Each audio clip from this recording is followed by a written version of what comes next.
The purpose of this podcast is to educate and inform. It is no substitute for professional care by your doctor or your qualified healthcare professional. Never disregard or delay professional medical advice because of something you've heard on this podcast or in any linked material. Guests who speak on this podcast express their own opinions, experience, and conclusions. Dr. Shirley neither endorses nor opposes any particular opinion discussed on this podcast. The views expressed on this podcast have no relation to those of any academic, hospital, practice, institution, or other entity with which Dr. Shirley may be affiliated. Welcome to Forever Fab, the podcast on fashion, the art of living, and all things beauty. This podcast is curated by Dr. Shirley Madhere, MD, as the definitive source of holistic wellness through beauty.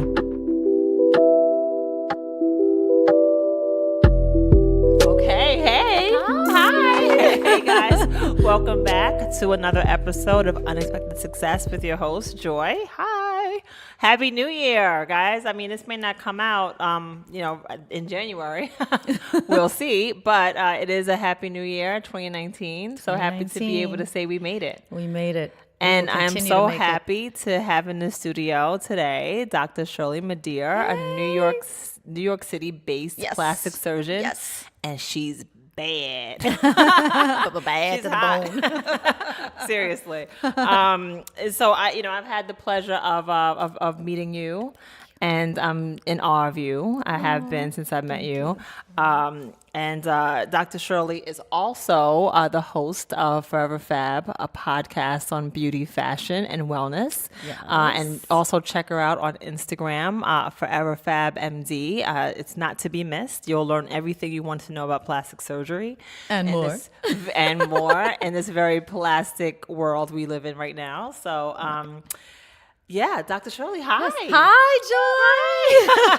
Joy. How exciting. I know. It's so exciting to talk to you. So I just want to know everything about you. I just think that, you're such an inspiration to just young women, right, of all backgrounds, just because you probably had the choice to go so many different directions, and you decided to go into medicine and not only medicine, but plastic surgery.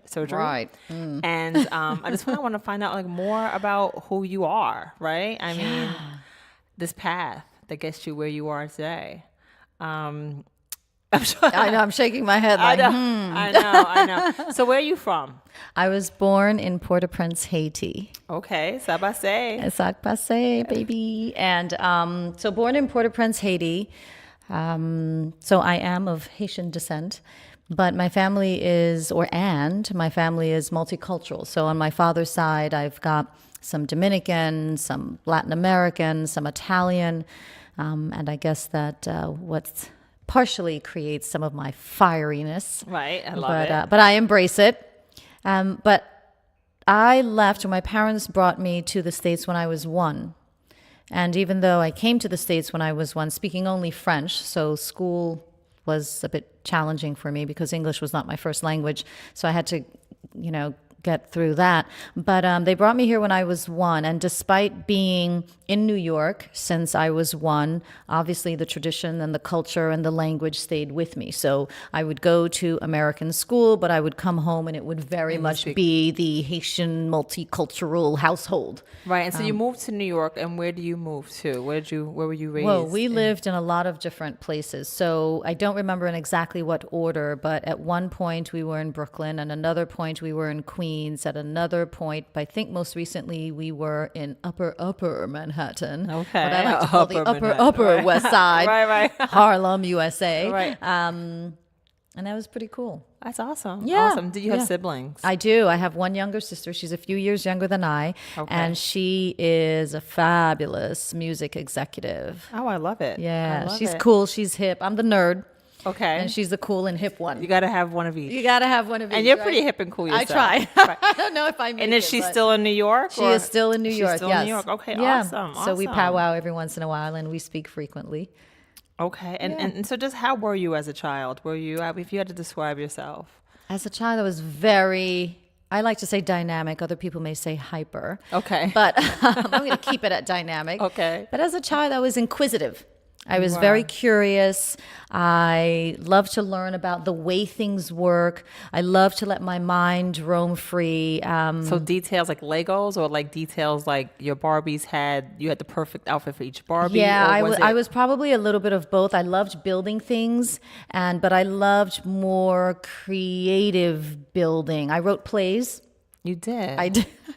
As a child? As a young Unbelievable. lady, a young woman, a child, I guess, I used to write what I thought were plays, and they weren't very long, believe me. Maybe they were 15 to 20 pages, and I was so proud of them. I created characters, I developed characters and plot lines and everything. And there was- did you act them out? I did not act them out. I just wrote them down, and then I sent them several houses down to a friend of mine, and I think, and I hope it's not a problem saying her name now. I may not have her correctly, but Diane Levin. She lives several houses on the same block. I love this. And I sent them to her.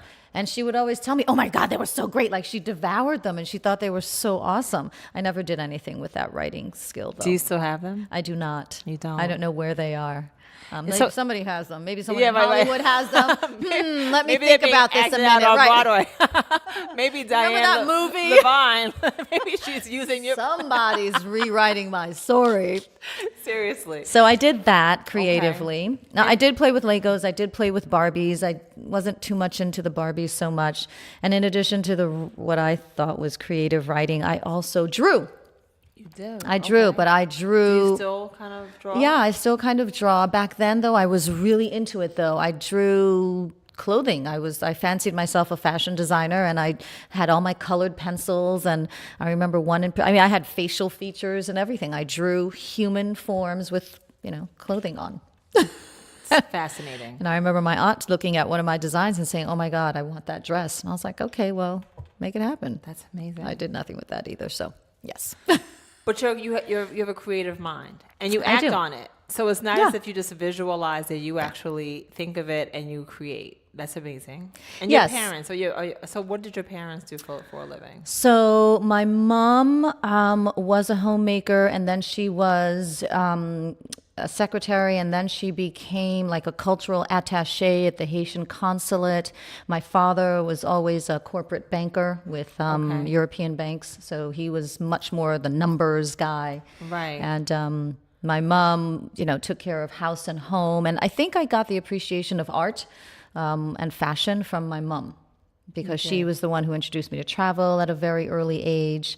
I remember going into her closet and reading all these designer names that I am now very familiar with, but I wasn't Right. back then. Charles Jourdan, Azzedine Laya, Chanel. I mean, her closet was full of that stuff. Oh, amazing. She imported ribbons from Paris and put them in my hair, and I hated them. But you would put on, would you dress up in your mom's closet? Like, would you do? I would dress one of up those? mostly in her shoes, not her clothes, because they wouldn't fit, but her shoes and her jewelry. Yeah, I would So try. much fun. So much fun. So but much I got fun. into trouble for that. Yeah, I broke a few of my mom's heels. Yeah. I can assure you they were not designer, but wherever she got them, she paid money for them, and No she was doubt. she was not amused. So. No doubt, no it's all doubt. good. Red lipstick and high heels that would break. Yeah. Okay, so you were an inquisitive child. You were curious. You were Yeah. you were creative. Any sports? Yes.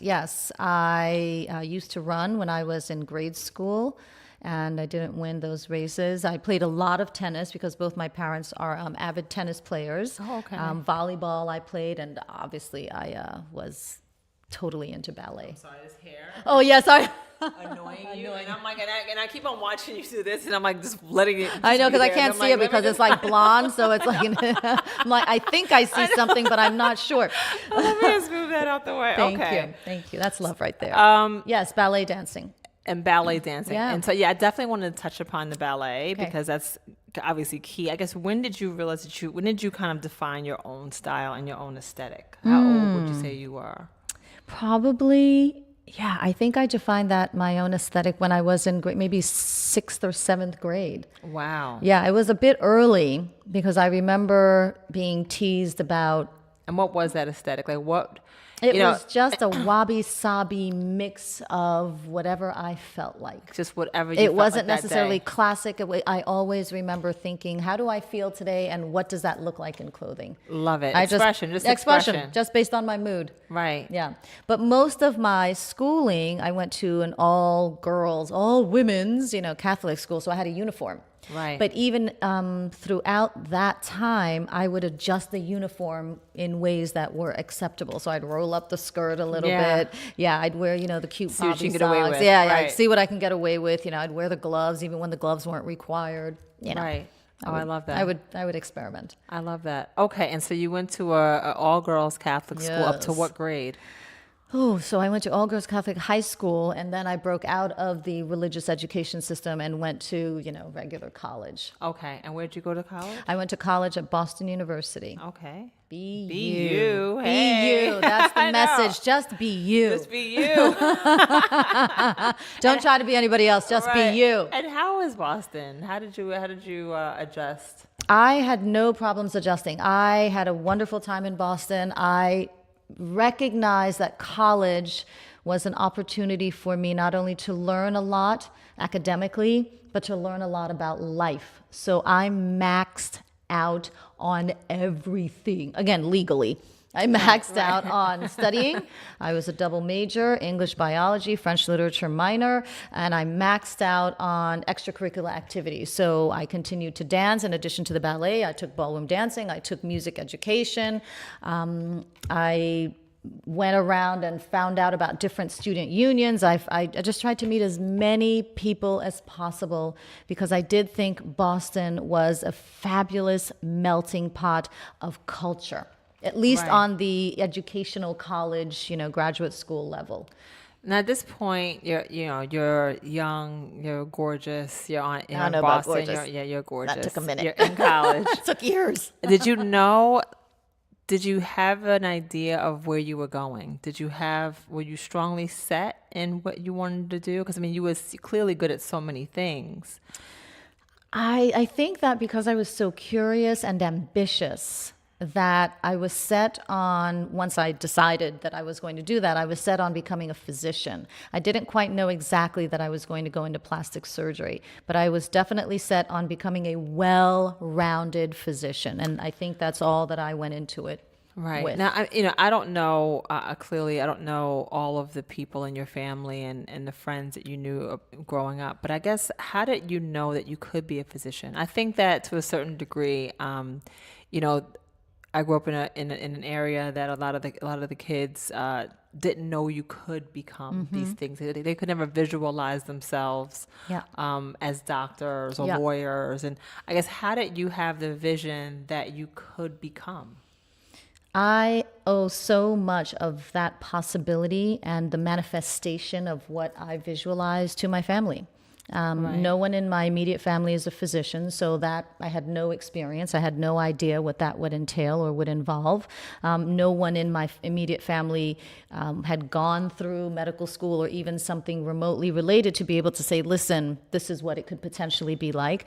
Right. However, I do have parents who always told me that whatever I envisioned was a possibility. Amazing. And that if Right. I worked hard and was the best person that I could be, even with my human foibles, if I just did it with integrity and with intention, that I could get there. And what's the worst thing that could happen? I tried it, I failed, so what? Right. So I grew up with that notion. Which is everything, right? I think hindsight, it's if a you lot. know. Right. Because going through surgical education, whoo. Yeah, I can't imagine. So I went through it and I still can't imagine. I mean, it's surreal. Right. How painful on so many levels it can be, especially if you have to check the other box. Right. It can be so painful, but actually it's in going through that fire partially that helped to motivate me to be the best that I could be. Now, were there like signs along the way, like when you feel like you just kind of want to give up? Because I think that, I haven't been to medical school and I can't imagine. But I have had some higher education, and there were always times where I'm just like, for what? What is this for? What am I even Why? doing? What am I, Why me? What am I trying to prove? You know what I Yeah. mean? And there would always inevitably be some kind of sign that made me say, oh, okay, fine. You know what I mean? Yeah. Like, I'm going to keep pushing. Yeah. Did you ever need that kind of encouragement? Yes, I needed it often, probably every day. Right. So for me, medical school, and I'm not trying to sound, pompous or anything, but I very much enjoyed it. And and it wasn't easy, but I enjoyed it, and it wasn't too much of a struggle. I mean, I had my struggles in medical school also, but I think it's because when you're going through systematic and systematized kind of learning that way, there isn't too much room for how an individual learns best. The way that things are taught is the way that you better learn it. And I'm much more of a visual learner, and I sometimes need time to process and integrate information. And sometimes in medical school and definitely in residency, you don't have that kind of time. So I always needed extra time. I was the kind of person who I would have to hear something in a lecture, then I'd have to write it down, then I'd have to reread it, and then I'd have to try to visualize, and then I'd have to memorize it. So for me, my learning pattern, and it took me years to figure that out, to realize that that was my thing. But yes, there were many times, oh gosh, too many times where I didn't think about giving up, but there were definitely moments of despair, because I'm also the type of person that if I start something, I really feel like I have to finish it, unless it's to my detriment or somebody else's detriment, which of course I would not do. But I remember one time in particular, I'd had it. I don't know if it was the 120th hour of the week that I was working. I don't know if it was the comments that I was getting, the isms, whether it was I was female or a woman of color, or just, oh, you're not good enough, Right. all that stuff over and over and over and over and over again. And I got to the point where I thought, oh my gosh, I really thought I could handle this. I mean, I was an honor student. I did well in school, and I got in, for crying out loud. They accepted me, and I presume they accepted me because they thought, you were qualified. That I was qualified. Right. So there was one day in particular, I came back, and it was surgical residency. I can't remember if it was my first year, my second year, but again, it went on for the entire 5 years. But one day in particular, I came home, and I was bawling. I was in tears. I just couldn't take it anymore. And I knew I was going to continue, but I just didn't know how I was going to wake up the next day and continue. And it got to the point where things were so bad, I was being chronically late. And that's one of the worst things that you can do in a surgical residency, because you're part of a team. So if you're late and you're not in at 4:30 in the morning, then the person and the people who are in at 4 in the morning have to take your work on to get the work done before having to go to the operating room at 7 o'clock in the morning. Right. So not only was there was way too much pressure coming everywhere. So that on top of the negative feedback that I was getting, and whether it was warranted or not, it doesn't matter. It was negative feedback all the time. I just couldn't do it anymore. So I came home, I was bawling, I was in tears, and I didn't know who else to turn to except my family. Right, they had been there for me in the past. They were always there. So I called my mom. And she heard me, I told her my story, oh, this and that, and they did this, and they said that to me, and I'm not good enough, and I'm not sure if I'm going to be able to finish, blah, blah, blah, blah, blah. I went on and on and on, and she's silent. She's just listening. Yeah. And when I was done, I gathered myself, and I was just like, well, right. So what do you think? Right. And she just said, take a deep breath and remember, when you're going through times like that, just ask yourself, do they know who you are? Woo! That's already bringing tears to my eyes, because when I think about that, I was like, oh my God, that was the best thing she could have said to me. I have goosebumps. I have goosebumps, and obviously I'm starting to, choke up, because at the time I thought, Mom, and I did respond, Mom, they don't care who I am. They don't care who my family is. They don't care. We like to say we have some royalty in our blood. Right. And I remember responding to her saying, Mom, they don't care that I'm the granddaughter of this person or that diplomat, or they don't care that my legacy is this or my family is that. They don't care. Right. And all she could say was, just remember who you are. Which is the best advice. I mean, and you take that. And I took that every situation. And I took that into every situation. And I was just like, it doesn't matter where I'm from. Doesn't matter who I'm related to, who I am. Right. Is the person who chose this. Right. Is the person who's qualified. Is the person who's better than the negativity. And is the person who will rise. Right. And that's who keeps you centered. And that's what I did.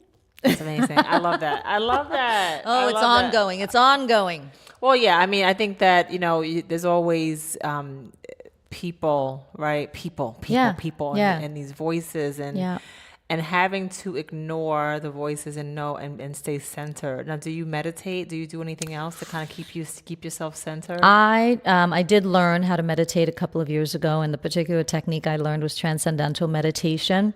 But I only learned that a couple of years ago, and ideally you're supposed to do it 20 minutes twice a day. I don't really get that. Right. I'm not so good at that time thing. I'm still aspiring to that time thing. right. As well as other time management issues. But I've done a lot of work on myself, and I continue to do a lot of work on myself. And despite how traumatizing, truly psychologically, mentally, and even physically traumatizing the surgical residency was, and I did too, the general surgery residency was, I now am able to look back upon it with gratitude and with appreciation.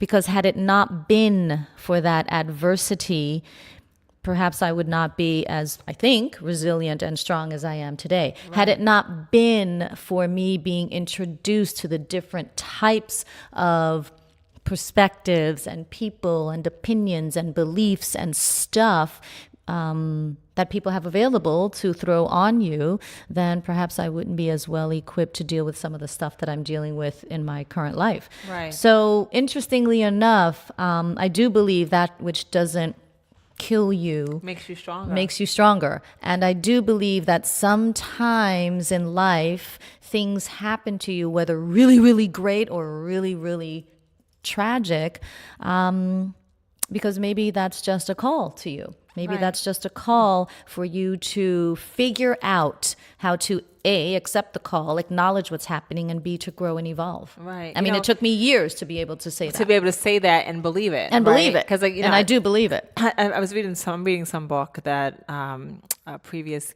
guest on this podcast, told me I should read, and they said that no matter every event that happens in your life, whether it's a good or bad, you say thank you. You baptize the event. He says, baptize the event for being a good event. Even if it was even if it traumatized you, you say thank you, right? Because ultimately there is a lesson and there is something in that quote unquote bad event that ends up making you so much more resilient. I think it's a difficult lesson. No, and I'm still trying. Right. I'm still trying don't get me wrong, to embrace that concept. Right. But I do think there is truth to that. Right. But I also think that, a lot, in large part, there's something that has to be said about people attacking you based on that which they don't really know. What they don't know and what they're intimidated by, right? Or that they were taught to dislike. Exactly. Because they don't understand. Exactly. So if something does not, so if a doctor comes in and the doctor doesn't look like a doctor, whatever that means, right? Yeah. Then you may be under higher scrutiny than someone that walks in the door who may look like a doctor. Right. I got used to that. I thought that was amusing. I would walk in with my team and they'd say, "Would you look and I'm like a petite, doctor?" Right? and I'm petite, and obviously I'm the only one who looked like I did, and the among the team of all lab coats, and the patient would directly speak with, of course, one of my students who looks like a doctor. Yeah, who would quote unquote, be tall, dark, and handsome, or tall, light, and handsome, whatever. But invariably male, and I would just let the patient go on and on and on and on and on, and then when it came to a point where the patient would ask, "Well, what's next, doc?" Silence, and then I would intervene. I'd say, "Well, I'm Dr. Madhere, and what's next is."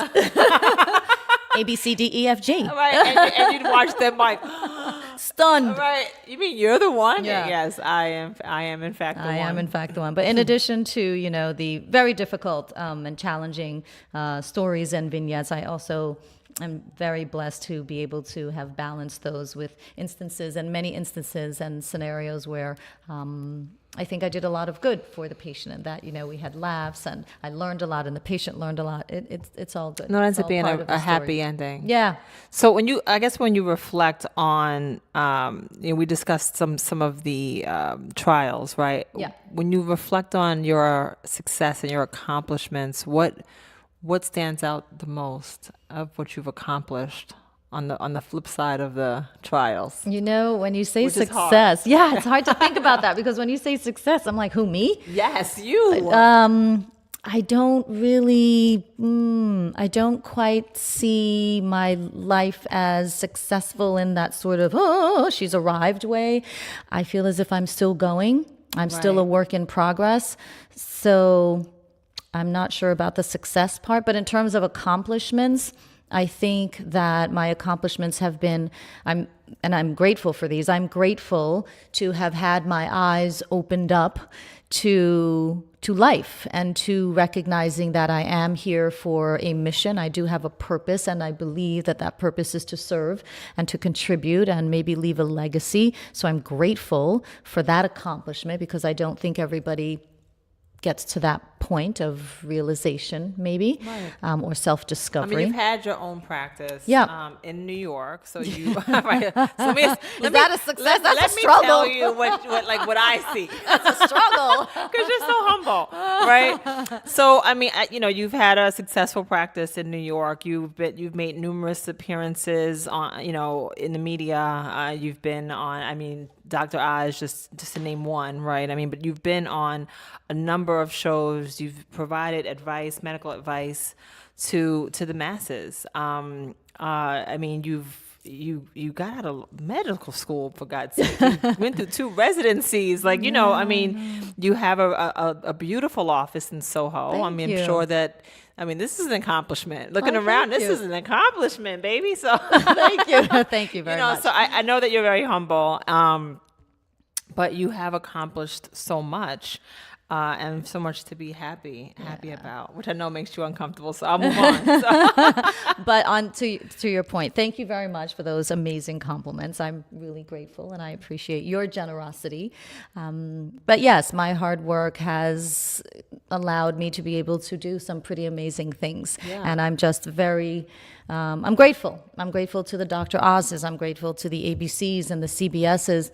And the Meredith Vieiras and the Tyra and all the media that I've had. I'm just grateful that someone thought that I might have something to say and actually gave me an opportunity to say it and show it, whether it was on television or radio. And thank you, through your podcast. So if that's an accomplishment it is an accomplishment, that actually sure. someone might listen to me, then I accept. All right. So, Thank you. And we went on a wonderful ride, and this started kind of in Boston, right? We talked about Boston, and you, where did you go to medical school? I was accepted into a combined medical program, which involved going to Dartmouth Medical School for the first 2 years, and then Brown University School of Medicine for the next 2 years. And then I took a little detour and stayed on at Brown and got yet another graduate degree in Another accomplishment. in biological medical sciences. I'm not even sure the exact name, but I needed a little breather. I needed a little. That's a breather. Yeah, it was a breather for me. I'm such a nerd. It's just like, what else can I learn? That's sort of different from what I'm currently learning Some folks now. take a gap year. You decided to take another. That was my gap year. I got another degree. That's amazing. Amazing. And I had amazing mentors, and I really took the time to make sure that I wanted to go into surgery while doing some research and meeting people who just thought about medicine and life sciences a little bit differently from clinicians and doctors. Okay. Yeah. All right. Okay. And so now you've graduated. Just a girl. And where'd you do your residency? Oh, I did a few of those. So my general surgical residency was at the University of Connecticut. In Connecticut, 5 years. And then I did a plastic surgery residency at Albert Einstein School of Medicine or Medical Center. And that was in the Boogie Down Bronx. Boogie Down. Boogie Down. Shout to the Bronx. Down. And then I did a cosmetic surgery fellowship. So again, that was my version of a gap year. Like, Right. I don't think I'm done yet. One more. Right, one more. A cosmetic surgery fellowship through the New York Eye and Ear Infirmary, which is now, I think, a part of Mount Sinai. Awesome.